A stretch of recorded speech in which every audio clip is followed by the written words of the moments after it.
বৌমা শাশুড়ির এই ঝগড়ার প্রধান কারণ হচ্ছে জেনারেশন গ্যাপ, ঠিক কিনা? শাশুড়ি এক জেনারেশনের আর বৌমা আরেক জেনারেশনের। শাশুড়ি ভাবে একরকম, বৌমা ভাবে আরেক রকম। শাশুড়ি চায় বউর উপর খবরদারি করতে, বউ চায় শাশুড়ির উপর খবরদারি করতে। এই ডমিনেটিং এর কারণে কিলাকিলি আছে না নাই? আহা, এটা ঠিক না।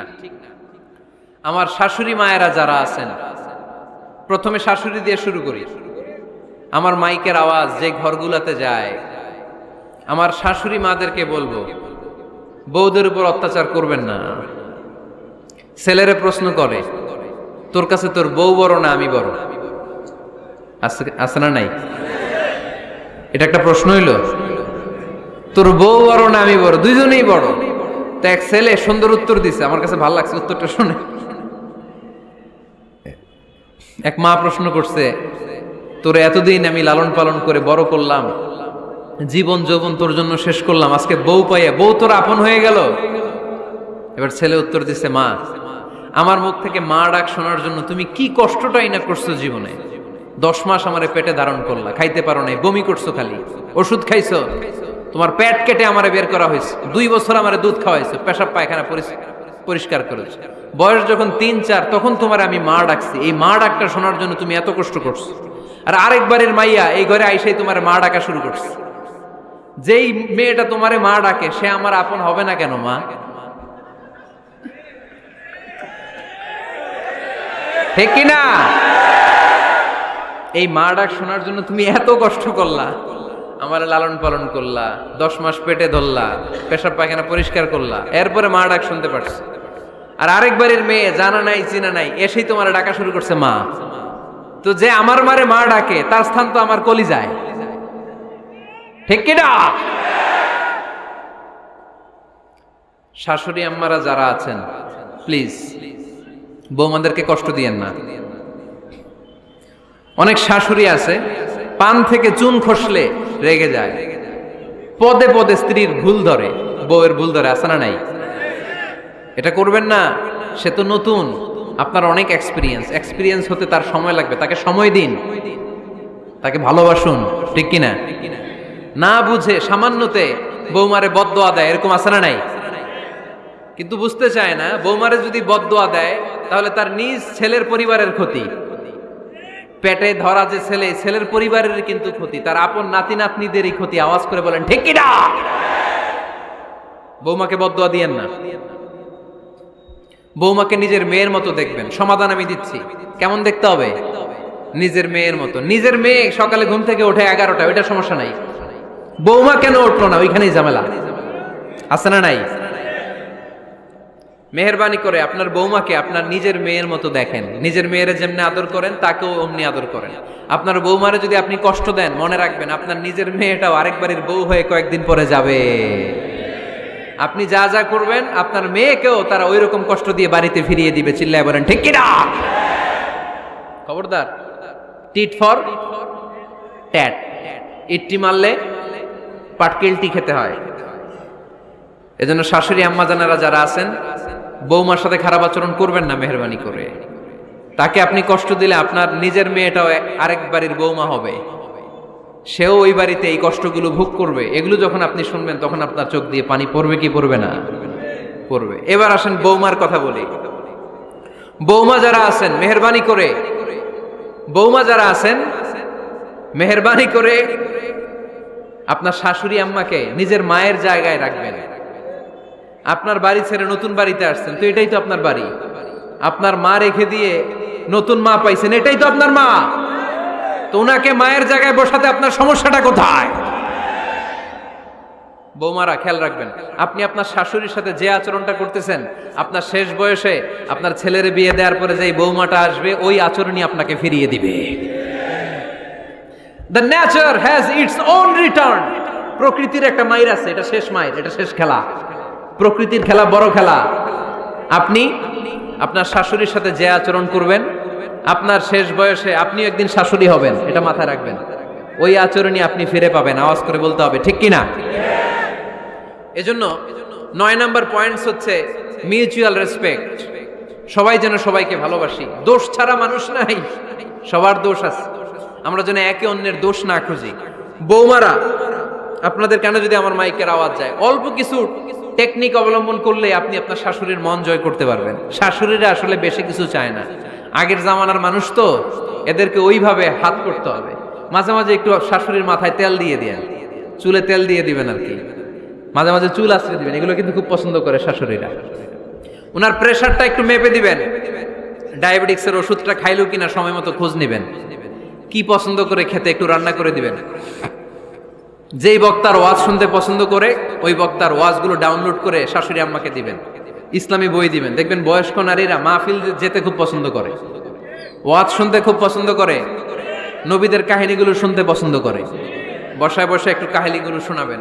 বাইরে বেরোলে জিজ্ঞেস করেন, আম্মা আপনার কিছু লাগবে কিনা। আর একটা টিপস আছে, চুল যখন আশ্রাবেন আর শাশুড়ির মাথায় যখন তেল দিয়ে দিবেন, তখন অতীতের কথা জিজ্ঞেস করেন, দেখবেন অতীতের স্মৃতিতে হারিয়ে গিয়েছে আপনার শাশুড়ি। কি জিজ্ঞেস করবেন জানেন? জিজ্ঞেস করবেন, আম্মা জান, মুক্তিযুদ্ধের সময় আপনার বয়স কত ছিল? ওই সময় মুক্তিযুদ্ধের সময় আপনাদের এলাকায় কি কি হয়েছিল মা? আরেকটা প্রশ্ন করবেন, মা বিয়ের সময় আপনি কেমন ছিলেন?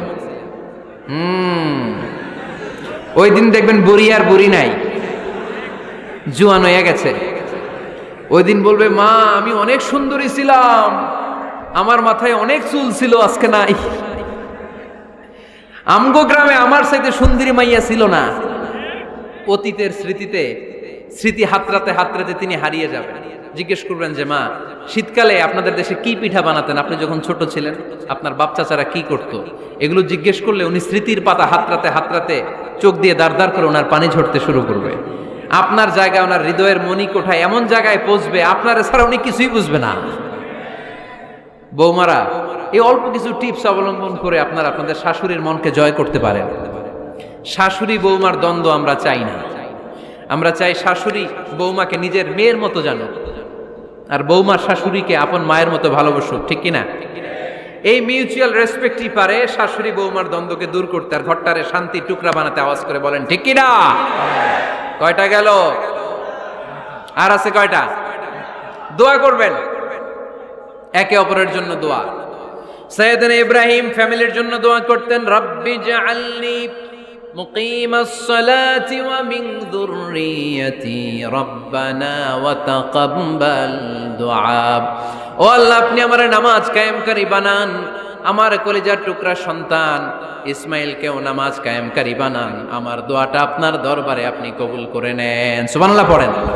রব্বানা ইন্নী আসকানতু মিন যুররিয়াতি বিওয়াদিন গায়রি যী যারইন ইনদা বাইতিকাল মুহাররাম। ও আল্লাহ, আমার সন্তান সন্ততি, আমার ফ্যামিলিকে ধুধু মরুপ্রান্তর এই উপত্যকার মধ্যে তোমার কাবা ঘরের সামনে রেখে গেলাম, তাদেরকে তুমি নামাজ কায়েমকারী বানিয়ে দিও। গোটা বিশ্বের সব মানুষের অন্তর আমার ফ্যামিলির দিকে আল্লাহ তুমি ঝুঁকিয়ে দিও। ওয়ারযুকহুম মিনাস সামারাত, ফলমূল দিয়ে আল্লাহ তুমি তাদেরকে রিজিকের ব্যবস্থা করে দিও। তার মানে সব নবীরা তাদের পরিবারের সদস্যদের জন্য দোয়া করতেন কি করতেন না? আবার কোরআন আমাদেরকে শিখালো, রব্বানা হাব লানা মিন আজওয়াজিনা ওয়া মিন যুররিয়াতিনা কুররাতা আ'য়ুন ওয়াজআলনা লিল মুত্তাকিনা ইমামা। ও আল্লাহ, এমন নেককার সন্তান, এমন নেককার স্ত্রী আপনি আমাকে দান করেন যাদের দিকে তাকালে আমার চোখ দুইটা ঠান্ডা হয়ে যায়। চক্ষু শীতলকারী স্ত্রী দেন। বিয়ে যাদের হয় নাই, ইয়াং ছেলেরা এই দোয়াটা করবা। বিয়ের জন্য দোয়ার দরকার আছে না নাই? প্রতিদিন এই দোয়া করবা, আল্লাহ এমন স্ত্রী দেন, এমন জীবন সঙ্গিনী আপনি আমাকে দেন, এমন লাইফ পার্টনার দেন যার দিকে তাকালে আমার চোখ জুড়িয়ে যায়। এমন সন্তান আল্লাহ আপনি আমার ফ্যামিলিতে দেন যাদের দিকে তাকালে আমার চোখ দুইটা ঠান্ডা হয়ে যায়। নেককার সন্তান, নেককার স্ত্রী আল্লাহর কাছে দোয়া করে চেয়ে নিতে হয়। তাহলে ফ্যামিলি মেম্বার একে অপরের জন্য দোয়ার দরকার আছে না নাই?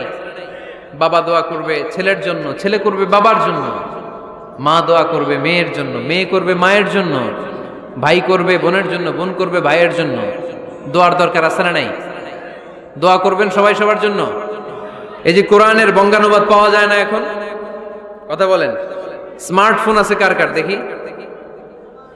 হ্যাঁ, কারা কারা স্মার্ট দেখি? হাজার হাজার স্মার্ট, মাশাআল্লাহ। এই স্মার্টফোনের ভেতরে আল কোরআন নামে বাংলায় কোরআনের একটা অ্যাপস পাওয়া যায়। কথা বলেন, পাওয়া যায় কি যায় না? আজকে থেকে এই অ্যাপসটা ডাউনলোড করে প্রতিদিন 1 আয়াত 2 আয়াত 3 আয়াত করে পড়া শুরু করে দেন। বাঁচতে হলে পড়তে হবে, বাঁচতে হলে জানতে হবে, ঠিক কি না? এই স্লোগান আমাদেরকে শিখায়। এই স্লোগান তো আল্লাহ, এই স্লোগান দিয়েই তো আল্লাহ কোরআন শুরু করছে, ইকরা বিসমি রাব্বিকাল্লাযী খালাক। বাঁচতে হলে জানতে হবে, বাঁচতে হলে পড়তে হবে, পড়ার কোনো বিকল্প নাই। আওয়াজ করে বলেন ঠিক কি না? সুজানগরের রায়েরা, মোবাইলের অ্যাপসের ভিতরে আমরা কোরআন রাখতে রাজি আছি তো সবাই? হাদিসের অ্যাপস ডাউনলোড করতে রাজি আছি তো? বাস রাজি আছি, ডাউনলোড করে রাইখা দেবো, আর কেউ পড়বো না নাকি? হ্যাঁ, প্রতিদিন একটা আয়াত হলেও যেন আমরা পড়ি। আল্লাহ যা বলা দরকার সব বলে দিয়ে গেছে, নতুন করে আর কিছু বলবে না। আমরা যেন পড়াশোনা করি, আমরা যেন একটা পাঠাগার বানাই। আবারও কখনো আসার সুযোগ হইলে আমি জিজ্ঞেস করবো, যদি আমার মনে থাকে যে আপনাদের পাঠাগার আছে কার কার ঘরে, সেদিন সবার হাত তুলতে হবে। এমনি পারা যাবে তো? আল্লাহ তুমি তৌফিক দাও।